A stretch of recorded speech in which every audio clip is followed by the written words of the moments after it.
देखो, हम लोग लगातार पढ़ रहे हैं, तो कल जो पढ़े थे अब उसके आगे का क्लास है मेरा, है ना। अब इसमें क्या है कि ब्रेल पद्धति, ये वह पद्धति है जिसमें एक नेत्रहीन लड़का, स्टूडेंट, छात्र छात्रा, जिसको दिखाई नहीं पड़ता है ना, जिसको दिखाई नहीं पड़ता है, वो बिंदु के माध्यम से पढ़ लेते हैं। तो पढ़ना सबके लिए है, जरूरी है।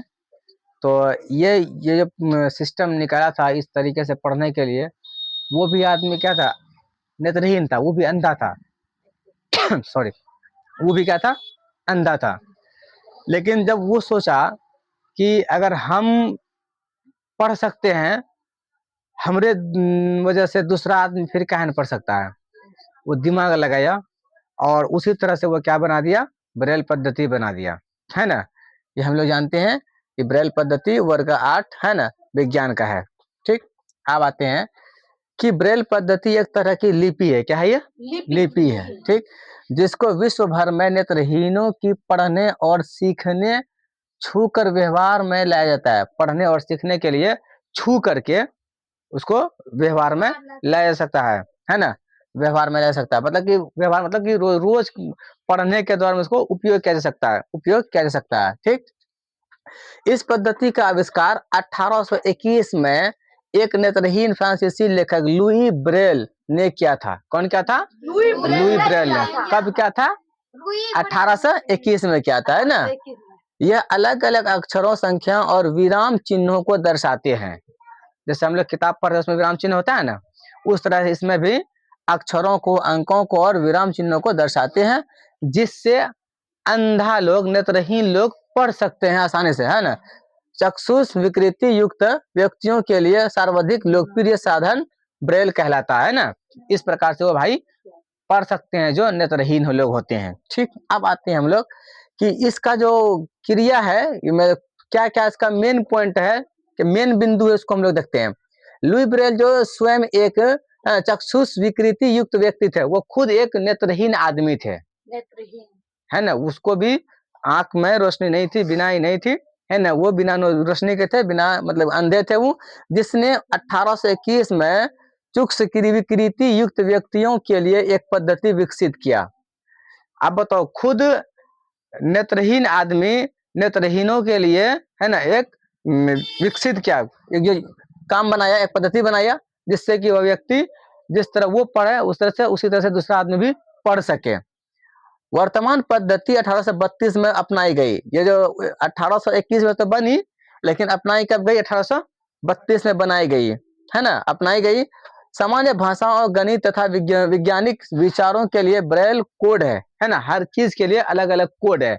गणित के लिए अलग कोड है, साइंस के अलग कोड है, और लिखने के लिए अलग कोड है, पढ़ने के लिए अलग कोड है। उन्हीं कोड के अनुसार से वो लोग पढ़ सकते हैं।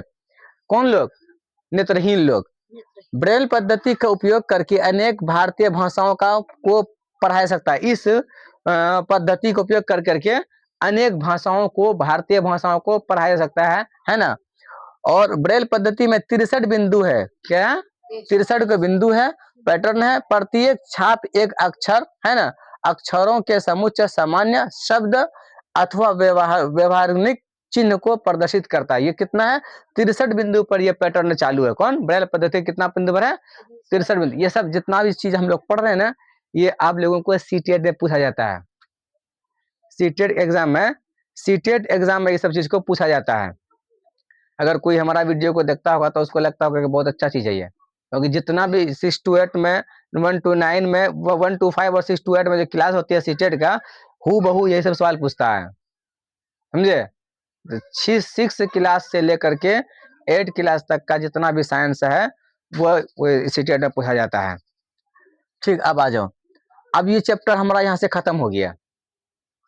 हाँ, अब उसके बाद जो उसमें चैप्टर में जो क्वेश्चन आंसर होता है अध्याय में, अब हम लोग उसको पढ़ेंगे। क्या कहता है कि मान लीजिए आप एक अंधेरे कमरे में हैं, क्या आप कमरे में वस्तुओं को देख सकते हैं? क्या आप कमरे के बाहर वस्तुओं को देख सकते हैं? देखा कि क्या अगर आप कमरे में हैं और वहां अंधेरा है तो कमरे के बाहर या अंदर में वस्तुओं को देख सकते हैं? नहीं देख सकते हैं, है ना? इसलिए यहाँ देखते हैं, यदि हम अंधेरे कमरे में हैं तो हम कमरे में वस्तुओं को नहीं देख सकते हैं, क्योंकि हम वस्तुओं को उनके परावर्तित प्रकाश की वजह से ही देख पाते हैं।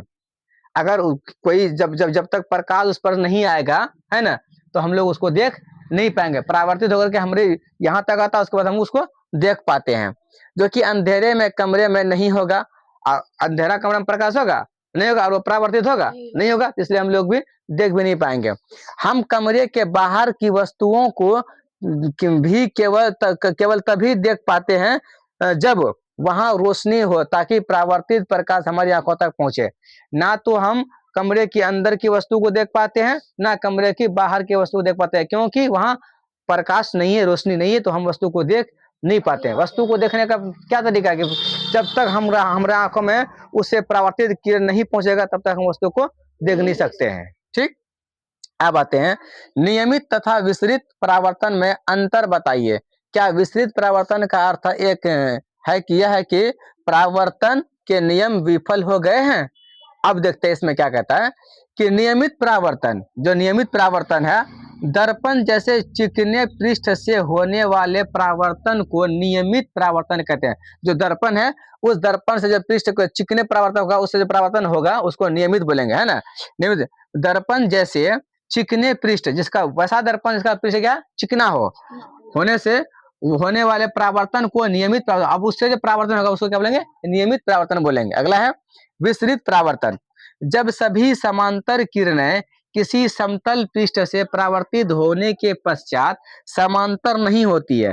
कोई जब किरणें किसी समतल जगह से परावर्तित होने के बाद, है ना, जो किरणें हैं वो एक जैसा नहीं रहता है, समांतर नहीं होता है, नहीं होती है, ऐसे परावर्तन को विसरित परावर्तन कहते हैं। उबड़ खाबड़ में आता है, टेढ़ा मेढ़ा आता है, वो सब होता है नहीं। विसरित परावर्तन का अर्थ ये नहीं है कि परावर्तन के नियम विफल हो गए हैं। मतलब इसका मतलब ये भी नहीं है कि परावर्तन का नियम विफल हो गया, विफल भी नहीं हुआ, वो कर भी रहा है लेकिन सही नहीं हो रहा है ना। विसरित परावर्तन में भी परावर्तन के नियमों का पूर्णतः पालन होता है। इस परावर्तन में भी उसका नियमन होता है ना, पालन होता है। विसरित में भी उसका पालन होता है, किसका? विसरित परावर्तन का। अब होता है कि प्रकाश का विसरण कागज के गत्ते या लकड़ी के टुकड़ों जैसे विषम परावर्ती पृष्ठ पर अनियमितताओं के कारण होता है ना। उसी कारण होता है। लकड़ी के गत्ता अगर हम देंगे तो वो प्रकाश टकराएगा नहीं टकराएगा, उसी में एब्जॉर्ब हो जाएगा, वो खींच लेगा उसी को बाहर होने के लिए नहीं देगा। जब तक चमकीली सतह नहीं रहेगा तब तक उसको बढ़ने के लिए नहीं देगा, है ना। तो समझ में आएगा सबको?